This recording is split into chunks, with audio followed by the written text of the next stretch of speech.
Hello, everyone, and welcome back to another episode of the Beef Up Front podcast here on Pick Swap Media. This is your host, Ryan Coyle, joined by Kevin Cannon and special guest Pat Mattis tonight.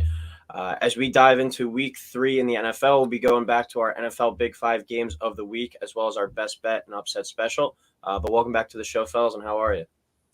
Great. It's awesome to see Pat here. Thanks for having me. Second time. All right. Before we get into week 3, we'll go over the week 2 standings. Kevin, I'll get yours out of the way first. Since you've been on the show, this is your worst week ever. You posted a 3-14 record this week, so that'll probably get the number 1 overall pick in the draft next year. Straight up, you were 2-3 against the spread, 0-5, over under 1-4, upset special 0-1, and best bet 0-1. What do you have to say to the viewers on your stellar week? I hope no one took my advice, and I'm looking to rebound this week. Can only go up from here.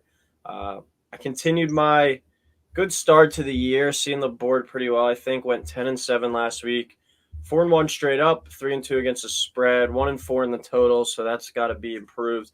I hit the upset special with the Jags over the Colts, and then also hit the best bet with Packers -10. So for the year now, I go to 21, 12-1, and Kevin, you are at 12-22. So a little bit of room to catch up there, but we have week 3. We got a bunch of good games to touch on. We got 17 different things, so maybe we can get a 17-0 week out of you this week.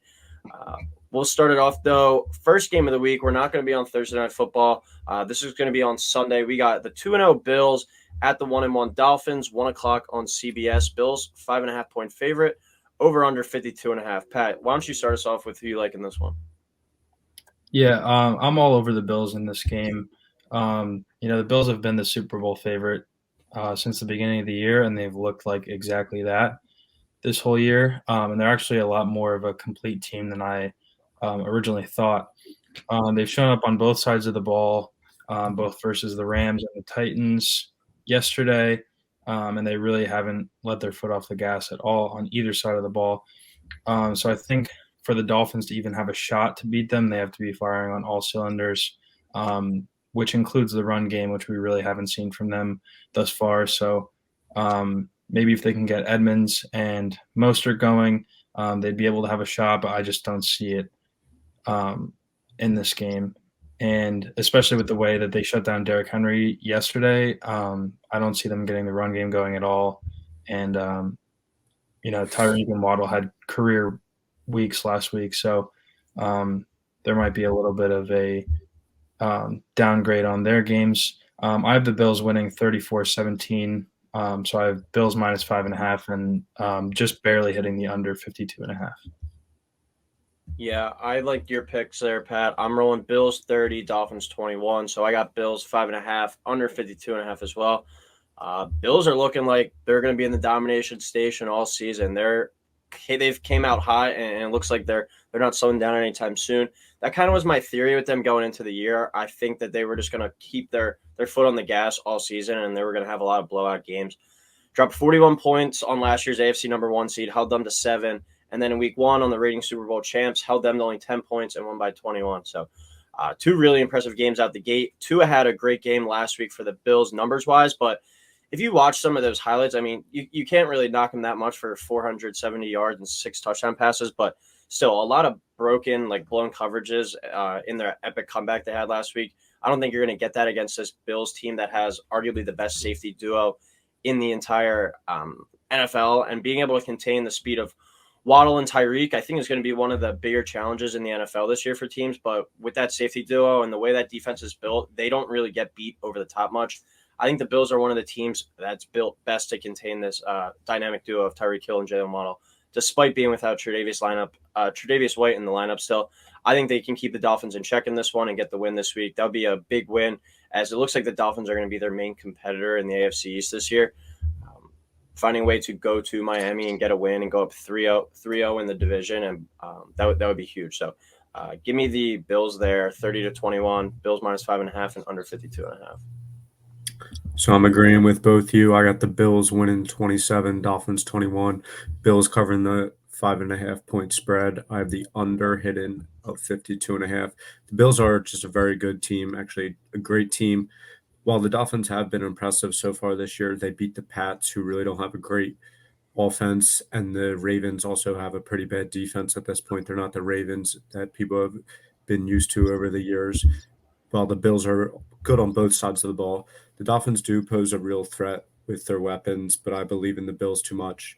Josh Allen has also thrown multiple TDs in every game he has ever played against the Dolphins, which I think he's going to continue here and have another just big day.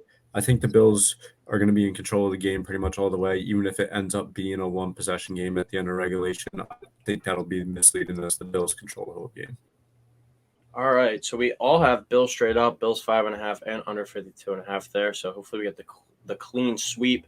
Now we go to the NFC East, the biggest game on our calendar this weekend. Probably one of the games I think as Eagles fans we're looking forward to most of this year.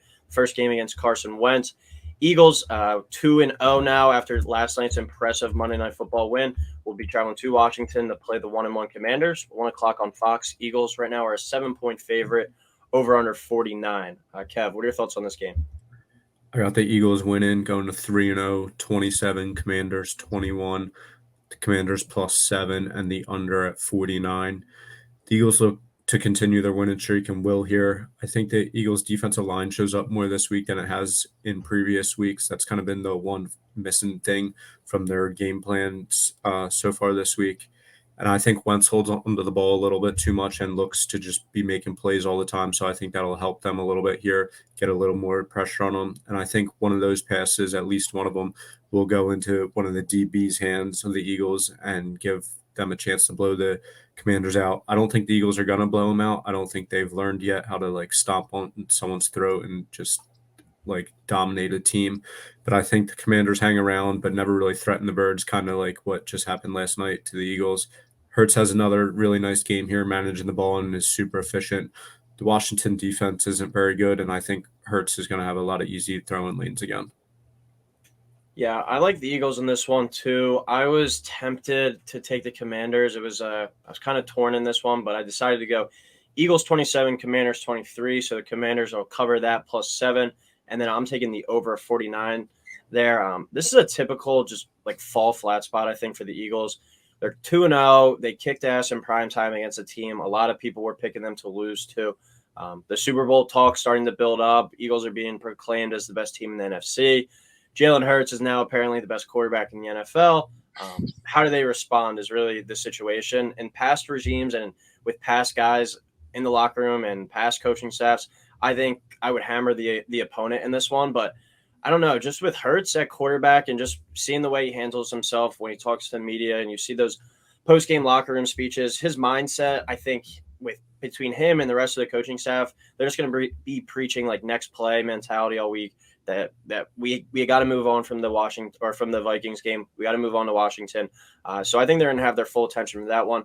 There's still guys on this team too that played with Carson Wentz, and I think it's pretty well known now that he didn't really get along with a lot of guys in that locker room, and that's kind of what rode him out of town. People just don't like him. So I feel like guys on this defense are going to be salivating over the chance to get after him, get a sack on him, maybe pick him off a few times. Brandon Graham, Fletcher Cox, names of note up there.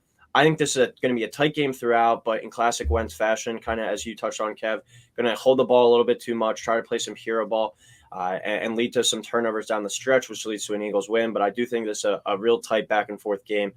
Philly has struggled going to Washington over the past decade. So I'm going to take Eagles 27, Commanders 23.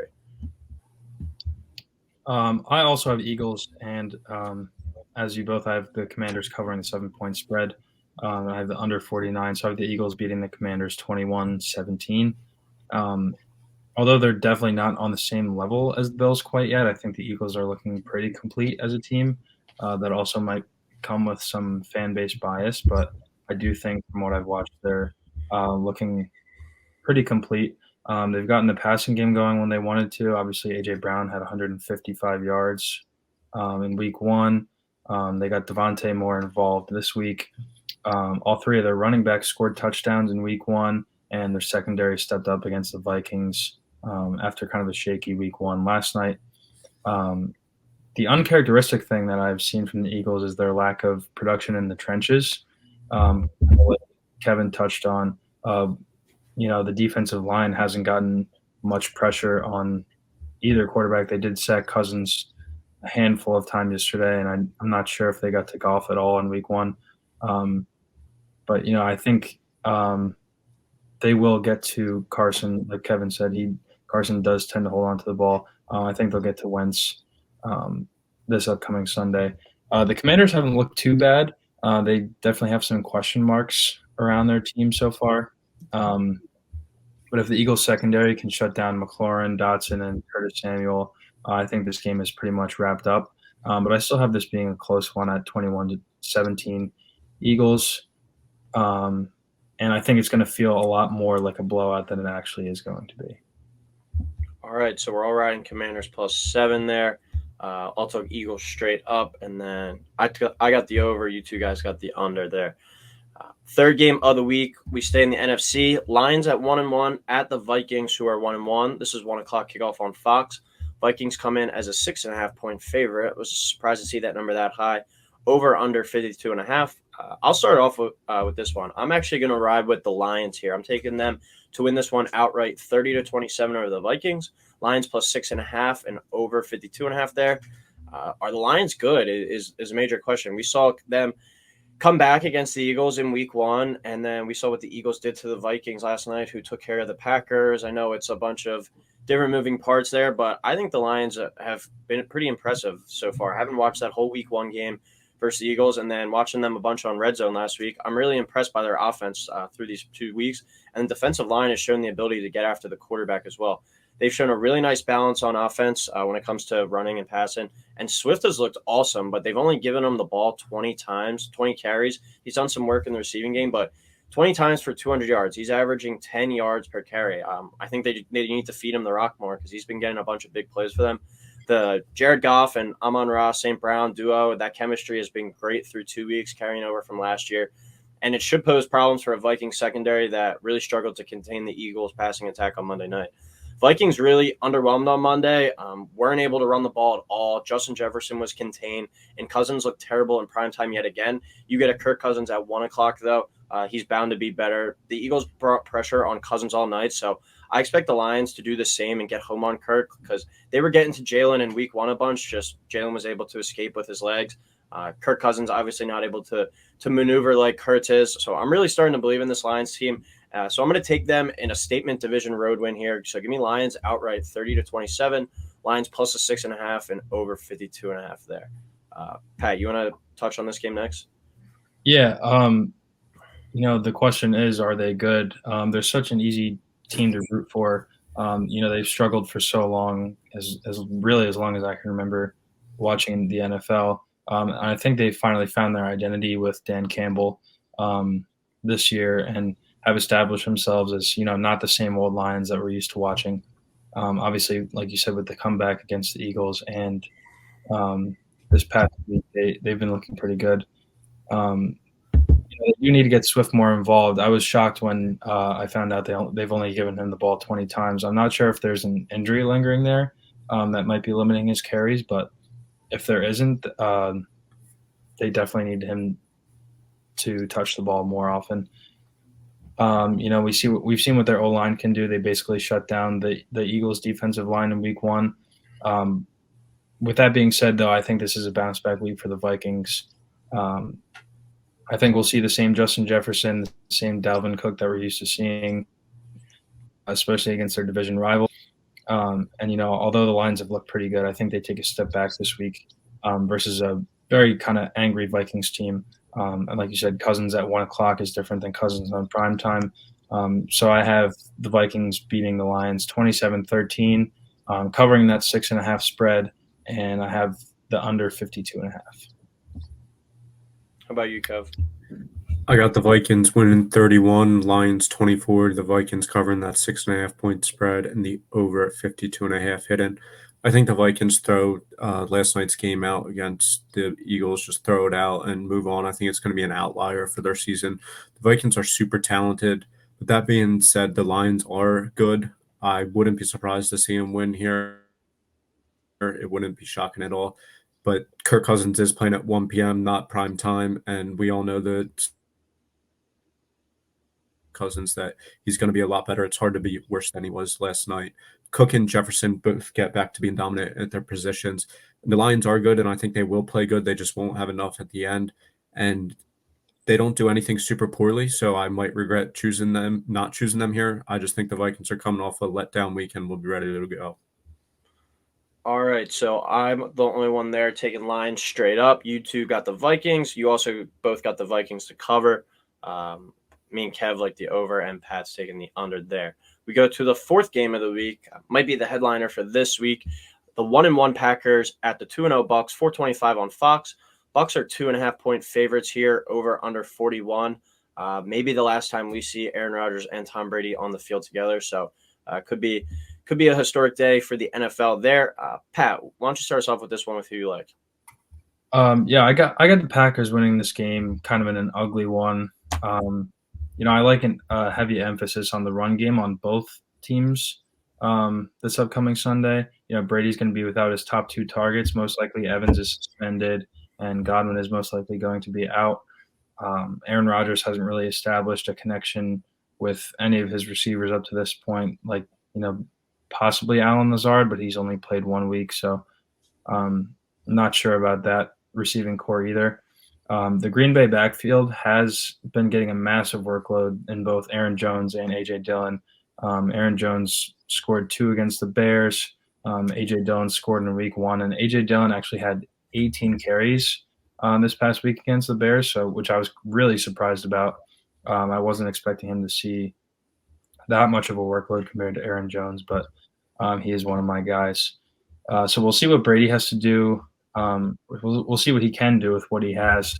I expect them to get Fournette heavily involved in that game. But ultimately, I see the defenses being the winner here, and Green Bay's defense stepping up just a little bit more in ugly fashion. I got the Packers winning 17-13. The Packers covering that 2.5-point spread and under 41. All right, I'm gonna go with the Bucs in this one at home. I think it's going to be an ugly game. I agree with you in that regard, Pat. But I like Bucs in this one, 23, Packers 20. So Bucs cover the 2.5 and over 41. At the beginning of the year, when you see Aaron Rodgers versus Tom Brady on the schedule, your eyes light up, and I think the first thing you think is a lot of points. But then you see the total on this one only being 41, and you realize this has a chance to be a lower scoring division battle. In my eyes, these are the top 2 defenses in the NFC. It might not be unanimous thought right now, but I think by the end of the year, we're going to be looking at these 2 units and really convinced that they're the 2 best groups in the NFC. Green Bay had a rough week 1, but bounced back last week. They did the same exact thing last year in week 1 after that ass kicking from the Saints, and they kind of found their stride. They don't play their guys in the preseason, so I think that's one of the main reasons why they don't start out hot out of the gate. I think they're going to be better as the season goes along. Bucs are only allowing 6.5 points per game, and Green Bay only allowing 16.5 points per game through 2 weeks. It's a limited sample size, but still good defensive ball being played.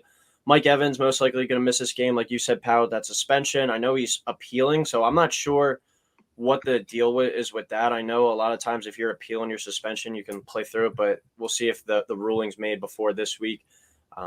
And then Chris Godwin, Julio, still on the injury report, probably not playing. And then Rodgers is still adjusting to life in the passing game without Devontae Adams. So expect to see a heavy emphasis on the run game between these 2 teams and what's likely going to be the focal point of their offense until they get healthy and can figure out the passing game. That Packers backfield, no one's really getting the Packers share of the carries back there right now. Aaron Jones and A.J. Dillon both touching the rock a lot. And then Leonard Fournette carried it almost 25 times last week. He hasn't had a great start to the season yet, but expect him to start to pick up there.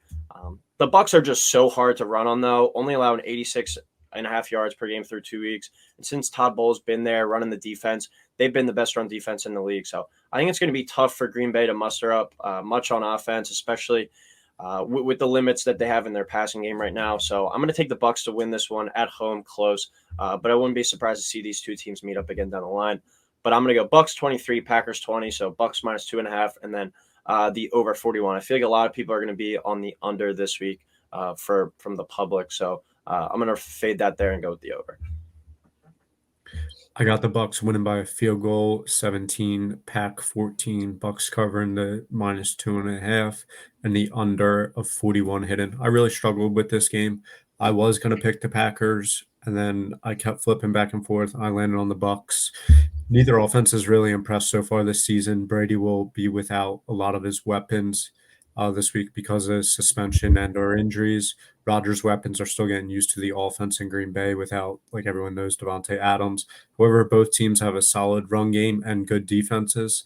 I think the Bucs defense will be able to get after Rodgers and cover well. Rodgers is also 1-3 in his career against Brady and has never played well in the state of Florida, where it's humid and maybe he's just not used to the air down there.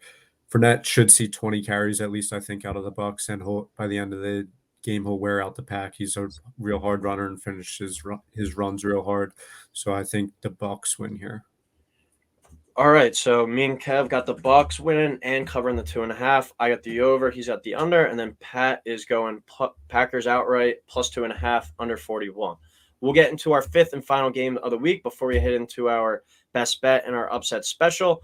We got the 1-1 49ers, who are now all in on Jimmy G again as their starting quarterback after the Trey Lance injury, playing at the Denver Broncos, who are 1-1, who have been a major disappointment in my eyes thus far. I know they're 1-1, but still, they've looked very poorly. I think you could make an argument that they look like one of the worst 8 teams in the league right now, just the way that they've performed on the field. But this is our Sunday night football game this week, 8:20 p.m. on NBC.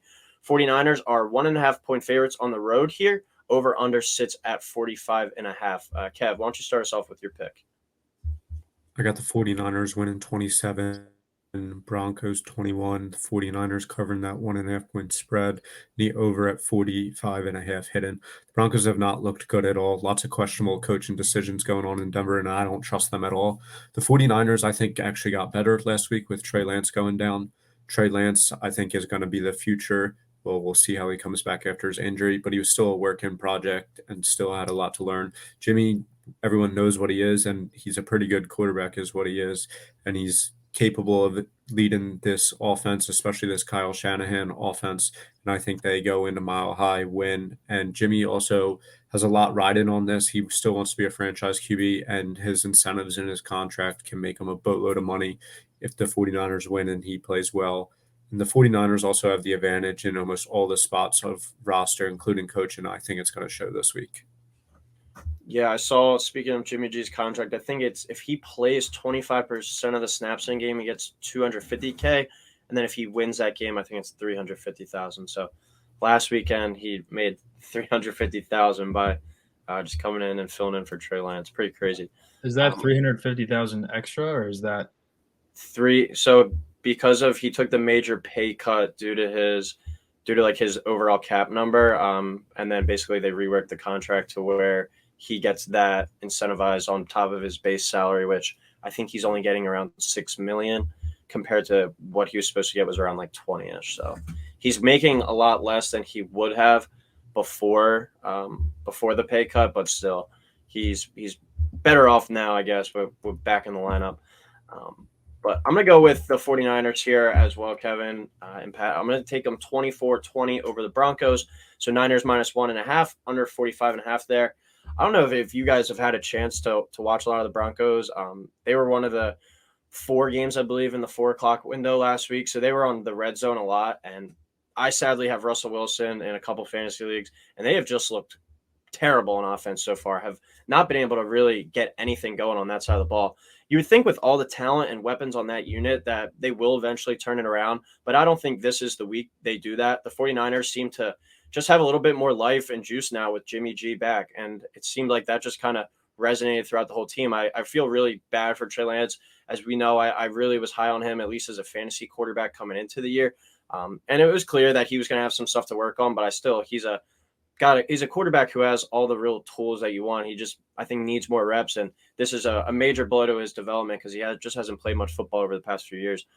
But I just think this team as a whole is more confident with Jimmy at the helm because they know they can win with him. They know that they were a dropped interception away from going back to the Super Bowl. They know they can make a deep playoff run. And I think with him fully back leading the charge now, the main guy talking in the locker room, I just think that's something that the guys are going to be able to rally around. Until this Broncos offense can find their groove, I just don't trust them, and I don't think you can bet on them. I think Nick Bosa is on a mission to win the Defensive Player of the Year this year. I think it's going to come down to him and Micah Parsons. And so I'm going to go with Nick Bosa to have a few big plays against Garrett Bowles, the left tackle for the Broncos, and get a few sacks on this one on Russ, shake him up, and lead to a 49ers win. So give me 49ers 24, Broncos 20, Niners minus the 1.5, and under 45.5 there. For me, this game was a toss-up. I couldn't really decide. I had to think about this for a while. Trey Lance was a question mark both from an analyst standpoint and a coaching standpoint. The 49ers said that they would have him as their guy. He played that flood game in Chicago, so everybody threw that game out, and then he got injured really early in the game this past week. So we're going to have to wait another year to wait and see what he's actually made of. And I was really excited, just like you, Ryan, to see what he was like. I was really high on him. I know, Kevin, you weren't as much, but I was one of those guys that was high on Trey Lance. Thankfully, I actually traded him after week one. It wasn't a panic trade, but had some pieces come in return, and it kind of worked out. I thought Russ would have kind of settled into Denver by now after week two. He's a veteran quarterback, most likely a future Hall of Famer. He just doesn't look confident to me out there. There's been a substantial amount of criticism concerning the coaching, especially on the part of some people are calling him Nathaniel Can't Hack It, which I thought was pretty funny. But, I'm looking for the Broncos to lean on Javonte Williams in this game, kind of start to establish him as one of the premier backs in the league. He was another guy I was pretty high on, especially last year coming in as a rookie. So hopefully they get that ground game involved. We're also not sure about the Jerry Jeudy situation. I don't know if we got any updates on his shoulder, but that could be another big factor in this game. Also I'm still not sure what to think of the 49ers offense, but obviously, like you said, Jimmy G's had success there in the past, and we'll see what happens. But I'm taking the 49ers in this game, 23-21. The 49ers just barely covering that 1.5 spread, and the under 45.5. All right, so for our last game, we all have Niners straight up. We all took Niners minus 1.5, and then me and Pat are on the under. Kev's on the over there. We'll get into our best bet of the week now. I'll lead us off on that one. I'm going to go Chiefs minus 6.5 at the Colts. I think if the Colts were named the Texans or the Jaguars, people would be viewing them as the worst team in the league right now. But because they're the Colts, because they've been such a solid franchise for so long, I think people are kind of giving them the benefit of the doubt. But 0 points against the Jaguars last week, 20 points against the Texans the week before, where they were trailing the entire game and probably should have lost that one. They've just looked awful so far. Matt Ryan kind of looks like he has a dead arm out there. The wide receiver situation isn't looking good with Pittman banged up. Somehow you only give Jonathan Taylor the ball 9 times last week when your top, I believe, 2 receivers were out. There's no reason that he's not carrying the ball 25 to almost 30 times in that game. I know they got down early, but still, you have to lean on him. The Chiefs kind of just look like they're on a mission here. 6.5-point favorites on the road. I think that they could win by 2 touchdowns in this one. The Colts were my AFC South winner. I'm not feeling confident in that anymore. But the entire division in the AFC South as a whole, that could be like an 8 or 9 win division maybe for the division crown this year. But Chiefs minus 6.5 at the Colts. I love that one. I think they're going to win by 10 plus. I would even play it if it raises up to 8.5 potentially. But the one thing I think I would be a little bit weary of, Colts lose that one, Frank Reich could be on his way out. I think if they get blown out at home, that might be a move that they look to make to, kind of flip the fortune of the season. They would be 0-2-1 headed into week 4. Just a terrible, disastrous start for a team that some people were talking about as a potential AFC champion. So a little bit scared about that, just kind of like a desperation game, but still, I love the Chiefs in this spot. I'm going to take them minus a 6.5. What about you, Pat? My best bet, as much as I hate to say it, I got the Bengals minus 4.5 at the Jets. They really disappointed me this past week. They've lost to Mitch Trubisky and Cooper Rush the first 2 weeks, coming off that Super Bowl loss, but they've just been disappointing as a whole. They can't finish games, but I do think with the Jets coming off that miracle win too, I don't think they have that much juice in them as a team, especially with Flacco there. So I'm looking for them to give the ball to Mixon a little bit more this week, and also establish Jamar Chase just like they did in Week 1. So I think this is a blowout game for the Bengals, and I think they take care of business for their first one of the year. And Burrow goes back to that being the winner that he is. I got the Ravens -3 at the Pats. I think the Ravens have looked really good on offense. I know last week they ended up losing, but I think that was more of a fluke than anything, and a couple of just bad things that didn't go their way. Not high on the Pats, and I know the Ravens defense isn't that great, but the Pats offense isn't that great either. So I got the Ravens -3 there. All right. So Chiefs -6.5 for me. Kev Ravens -3 and Bengals -4.5. I like all those plays.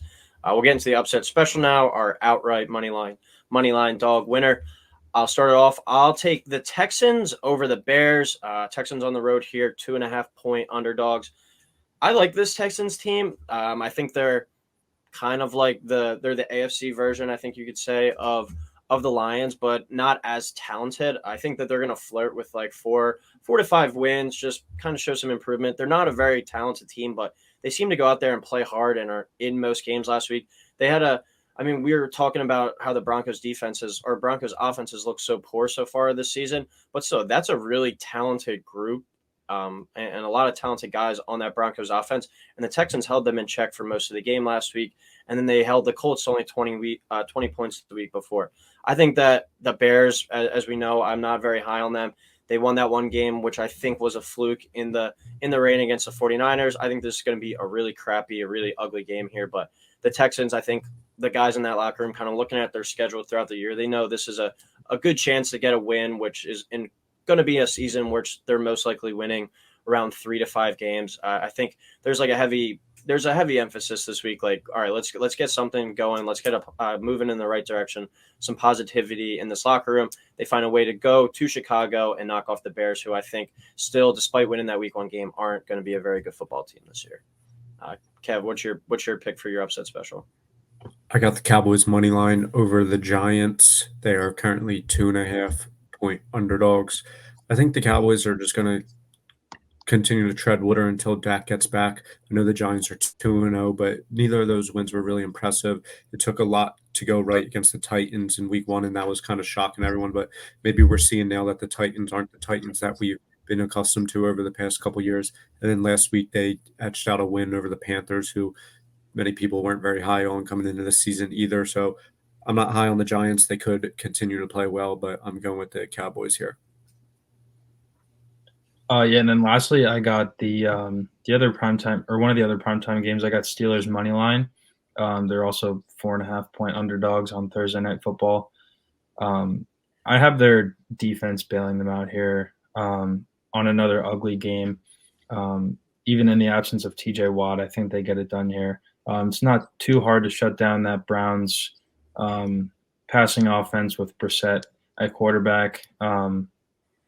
And no real threat, but maybe Amari Cooper. But I have them taking care of him.